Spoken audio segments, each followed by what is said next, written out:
Hello there and welcome back to the dam. Today we will be taking a look at this, the 386DX. The first 386DX was released by Intel in 1985. It was Intel's first 32-bit processor, clocked at a blistering 16 MHz. Only 4 years later, in 1989, Intel released both their first 486 and also their last 386DX, the DX33, thereby ending the development of their 386DX line of CPUs, although production continued until around 2007. But this was not the end for the 386 architecture. It was only the beginning. In the early 90s, other manufacturers like AMD, Cyrix and Texas Instruments picked up where Intel left and started manufacturing CPUs that were pin compatible with Intel's 386. They came in the form of the AMD DX40, the Cyrix 486 DLC and the Texas Instruments 486 SXL, just to mention a few. Where the AMD was a true 386, the offerings from Cyrix and Texas Instruments were more a sort of a hybrid between a 386 and a 486, but still for the 132-pin 386 socket. And that brings me to the objective of today's video. I will be building the world's fastest 386. Okay, hold on there. I can almost already hear you screaming. This has already been done by 1,000 other YouTubers. Yes, I know that this has been done many times before by YouTubers like CPU Galaxy, Thetas and 998 other people. But I have a passion for 386 and 486 era computers, so I will cover this topic anyway. I also think that I have something new to add to this topic, but for that I will let you be the judge. I can at least try and beat the current speed record for a 386, if there is such a thing. Let me know in the comments below who you think has built the fastest 386 so far. In any case, this video will be my contribution to this topic. And I have already more videos coming up because I decided to turn my attempt on a 386 speed record into a series of videos where I will take all of your comments and feedback on this video into consideration for the next one, because I need all the help I can get for this to become a success. The first step in this journey will be to find, if not the fastest, then one of the fastest 386 motherboards. And for that I have picked 5 contenders from my collection. And yes, I know that there might be boards out there with better performance than these 5 boards, but I have to work with what I got. The first motherboard I have is this, the Visa Boss 495SX from DataExpert. It is a combined 3 and 486 motherboard with support for both level 2 cache and REV.B graphics cards. An interesting board, but for this 386 speed record attempt I will have to disqualify it, since it has a circuit for a 486. I will consider it a 486 and not a 386 motherboard. And the same can be said about the next board I have, the ATRONICS International Master REV.B. Also an interesting board with support for both 3 and 486 CPUs. A board that I will for sure do a review on someday, but for today's topic I will also have to disqualify it. That leaves us with 3 motherboards, and the first one is this, the Joindata Systems G386UH. It is an older 386 motherboard using the UMC 82C480 chipset, and that might be limiting the performance of this board compared to newer chipsets, but we will test that. Next we have the PCChips M320, and again it's a motherboard with an older chipset, at least older than the M326 that Athetas used in his record attempt. So this might also not be the best contender, but I have it, so we might as well put it to the test. And now to the last board, the Soyo SY-019R1. Compared to the 2 other motherboards, this has a newer chipset, the ALI M1429, and I think this could be the fastest 386 board I have.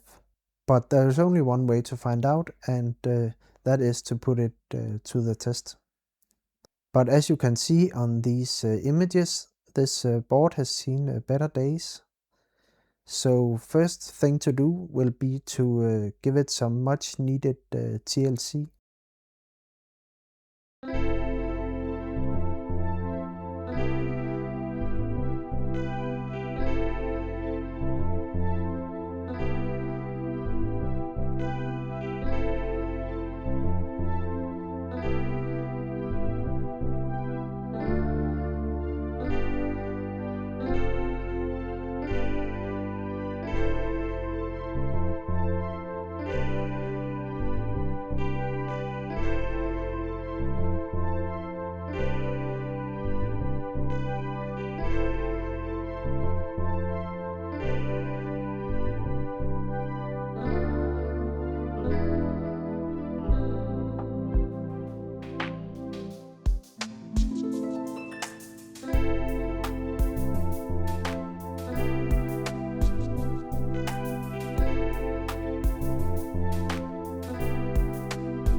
And I have now dug through my stash of parts, and I have found a new keyboard connector, a socket for our CPU, and also a new socket for the BIOS chip.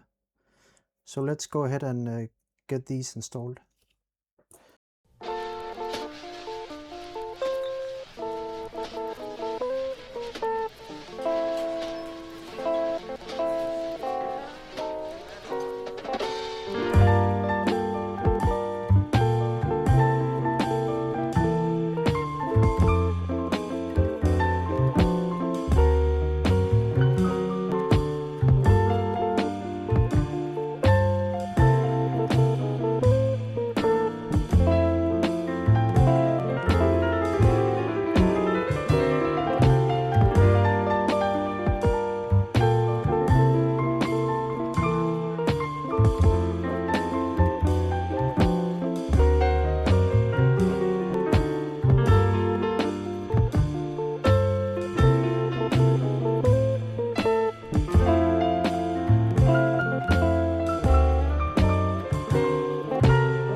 And with that restoration done, I now have 3 working motherboards that we can test.